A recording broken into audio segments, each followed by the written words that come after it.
Welcome all to the topic A Short Introduction to Magnetism. In this talk, I would like to introduce one of the fundamental forces in the universe. I will be talking about the important historical discoveries in magnetism and how magnetism has transformed the world. I think all are familiar with magnets, and magnetism is something which is related to magnets. Magnetism is a phenomena by which a material exerts either attractive or a repulsive force on another. The history of magnetism begins with the discovery of natural mineral called lodestone or magnetite. It is believed that early lodestone found in the Greek region of Magnesia, where the modern name magnet is derived. It is also believed that in ancient era onwards, magnets were used for many applications, and ancient Chinese used the spoon-shaped lodestone for navigation purposes. The picture you can see from the picture the spoon-shaped magnets they used for navigation purposes, but it is not clear who invented the magnets first. The historical report says in 600 BC, the Greek philosopher Thales of Miletus observed that lodestone attract iron. But for many people, the magnetite was an unexplained mystery. Because of this attracting property, magnetite was believed to have a magical powers, and they used for mystics and witches activities, and many used in ancient time for pseudo medical practices. The early history of magnetism, even though people were using magnetic compasses for navigation purposes, nobody could find the reason why the magnetic needle is oriented to a north or a south pole. Many believed that magnets were attracted by a pole star. However, in 600 AD, William Gilbert was the first man to research the property of lodestone with the compass, and he published his findings in the book called De Magnete. He suggested that the earth itself is a giant magnet with two poles. The book De Magnete is considered among the most important landmark in the history of magnetism. Though magnets were used in many applications from ancient period onwards, but the breakthrough discoveries in magnetism happened in the 19th century. In 1820, the Danish physicist named Ørsted, when he was demonstrating an experiment during his lecture, he could notice that the compass needle near the current carrying wire is deflecting, and he realized that there is a connection between magnetism and electricity. Prior to that, the scientist thought that the electricity and magnetism were unrelated. He discovered that magnetic fields are produced by moving charges, and the strength of the magnetic field is directly proportional to the magnitude of the current. His discovery marked at the beginning of a revolution in understanding electricity and magnetism. By considering his contribution, the CGS unit of magnetic field we know that is Ørsted, named after him. His observation of electromagnetism initiated intensive research in the field. The other scientists began to investigate the newly found correlation between magnetism and electricity. There comes the French scientist. In 1924, André Marie formulated the Ampere's circuital law. It is a mathematical law. State that line integral of a magnetic field intensity along a closed path equal to the current distribution passing through that loop, that is, the field is proportional to applied current. So, it is nothing but integral B dot dl is equal to mu naught I. We can rearrange this mathematical expression by using magnetic field strength. So, it will be integral H dot dl is equal to I, and where mu naught is called the magnetic permeability of material in vacuum. So, and the relation between relative magnetic permeability and mu naught is mu r is equal to mu by mu 0. His finding revealed that the magnetic field arises from the moving charges. Another relation is also found in the same time by Biot and Savart. So, that is called Biot-Savart law. The Biot-Savart law gives an idea to find the intensity of the magnetic field through a current carrying element. He realized that the magnetic field strength at any point from the source depends on the magnitude of the electric current and the distance between point of interest and the source. and also the strength is depending on the geometry of the current element. So, we can mathematically represent this relation as B of r is equal to mu naught by 4 pi integral I dl cross r cap by r square. We know that the magnetostatics starts with this expression. Their findings of electromagnetic effect leads to the discovery of electromagnet. An electromagnet is an artificial magnet used to produce magnetic field by applying electric current. It is a simple setup. We know that it consists of an iron piece and a wire wounded on it.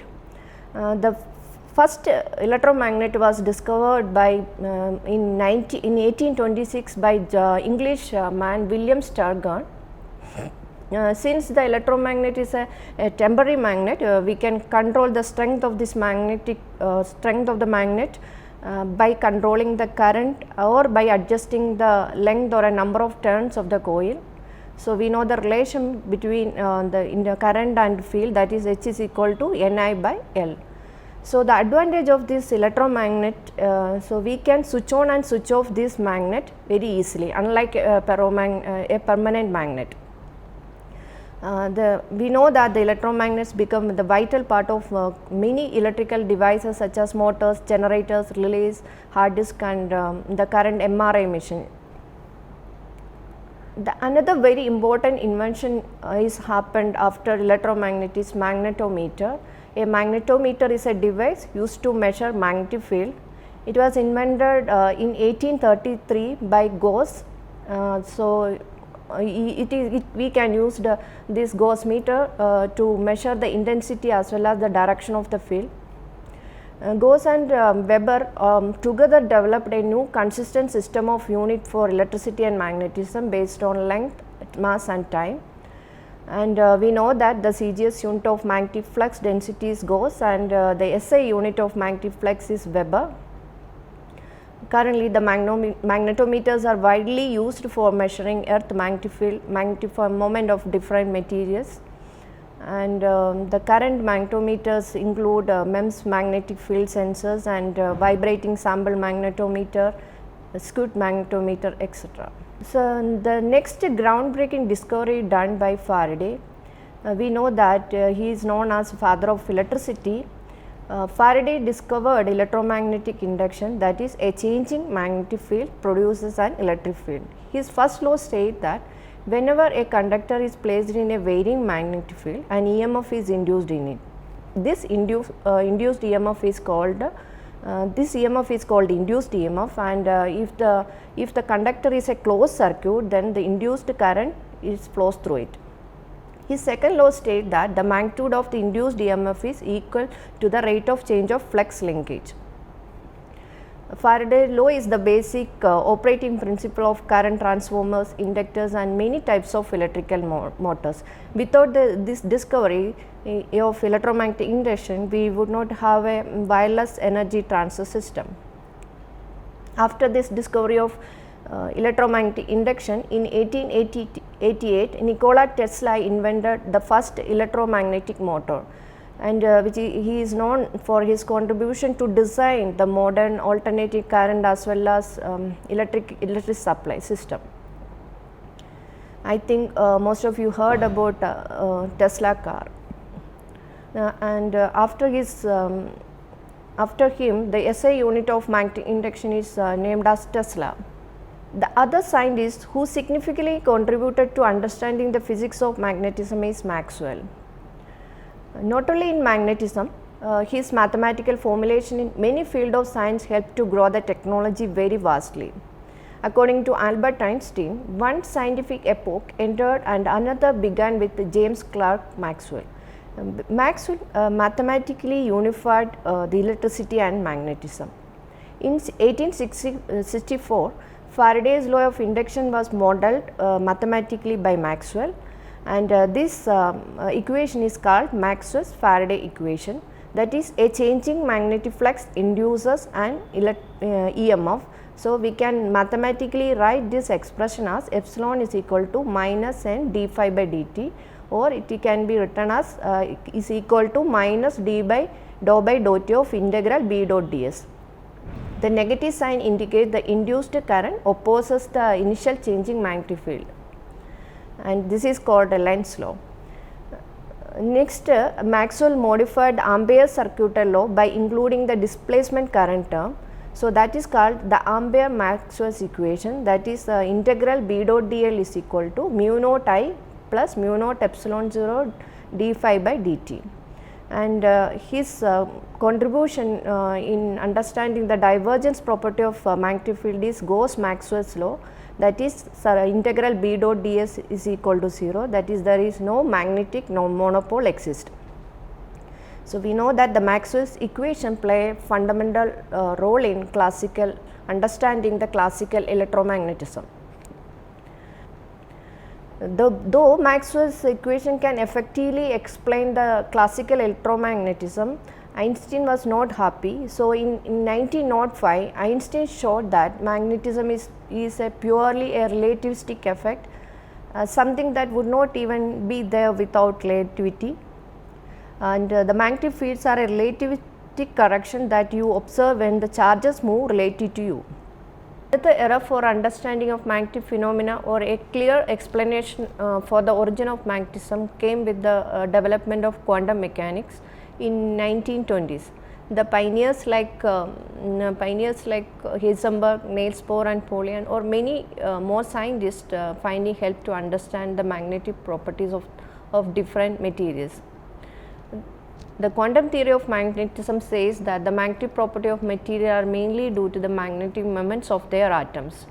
So, every electron in an atom is behave as a magnet, and in classical theory we know that a magnetic dipole is a small magnet composed of north and south pole of atoms, can rotate freely and possess any orientation with applied field. So, the net magnetic moment is from the orbital as well as spin magnetic moment of this electron, that is orbital magnetic moment arises from the revolution of electron about the nucleus, and spin magnetic moment is due to the rotation of electron, that is mu is equal to q by 2mj for orbital contribution, and for spin contribution mu is equal to minus q by mje. In quantum theory, the magnetic moment of a particular atomic system are quantized and can be written in terms of angular momentum by mu is equal to minus j q by m into j. So, the value of j can be a discrete value, and it is going like a j h cut j minus 1 h cut like that. So, the magnetic moment due to a single electron is known as Bohr magnetron, and that the value of Bohr magnetron can be calculated from the equation mu b is equal to q h cut by 2m. The value comes around 9.272 into 10 to the power minus 24 ampere meter square. And when we know that when we keep a magnet in an external magnetic field, an extra energy is developed which is depends upon the magnetic moment component also along the field direction. So, we can calculate magnetic energy also, that is nothing but u is equal to minus mu dot b. Based on the net magnetic moment possessed by a material and its response with the external field, we can classify magnetic materials as diamagnetic material, paramagnetic material, ferromagnetic, antiferromagnetic, ferrimagnetic and so on. So, in the case of diamagnetic material, the example for diamagnetic is gold and silver. In this case the atoms have no magnetic moment. So, the susceptibility is small and negative value, and when you find the response, the magnetization versus H, it is a negative, and there is no temperature dependent susceptibility response for this kind of material. But in the case of paramagnetic material, the atoms have randomly, even though they are randomly oriented, they have a net magnetic moment. The susceptibility is small and positive value, and its response, the magnetization versus field response is linear, and it shows us a temperature dependent, linear temperature dependent susceptibility response. And for example, for paramagnetic materials, manganese and platinum, etc. Ferromagnetic materials are widely used for many applications because of it has a spontaneous magnetic moment and its susceptibility is very large. They belongs to a ordered spin system. Examples are iron and copper. Its response, the magnetization versus field response is non-linear, and susceptibility versus temperature behavior shows us a phase transition. That phase transition is called Curie value, Curie temperature. And similarly, similar to ferromagnetic material, antiferromagnetic material are also an ordered system. And however, the atoms have an anti-parallel spin, so the net magnetic moment on this kind of system has 0, and susceptibility is small and positive value. Its response, the magnetization versus field response is linear, and this material shows us a phase transition with the temperature. That temperature is called Néel temperature. Ferromagnetic material is exactly like a ferromagnetic material. However, the system will have an anti-parallel moment. So even though but it has a net magnetic moment, that's why the susceptibility is large and positive value. It also shows us a temperature dependent susceptibility phase transition, and its magnetization versus field is also non-linear. An example for ferromagnetic materials, ferrites. Not only this main general category, there are special class of magnetic materials. They are like a soft ferromagnetic material, hard ferromagnet, superparamagnetic material, helimagnetic, and spin glass, and so on and so forth. A typical ferromagnet shows a hysteresis behavior, that is, it has a coercivity and remanence. The coercivity is the amount of field required to bring back the magnet into the zero magnetization state. So, soft ferromagnetic material are those material his hysteresis value is small, that means the coercivity is small, and hard ferromagnetic material are has a larger area enclosed by their hysteresis loop. We know that the soft ferromagnetic material used in transformer as a transformer core, motors, generators, and also part of electromagnet. And hard ferromagnets are basically they are a permanent magnet, so we can use them for magnetic separation and magnetic detection or microphones and in this kind of applications. Superparamagnetism is a property which appears in small single domain magnetic particle without any hysteresis. Their magnetic susceptibility is much larger than that of paramagnetic. So, it has a wide applications in the field of magnetic refrigeration and biomedical field. So, the scientific advancement of this magnetic material has transformed many technology. This can be clearly we can understand from the advancement of magnetic storage devices. In 1953, the IBM developed the first magnetic tape, that is called IBM 720. You can see in the picture the size of the first magnetic tape is around 9 meter and its weight is around 10. So, by the time the cost of production is around 50,000 per megabyte.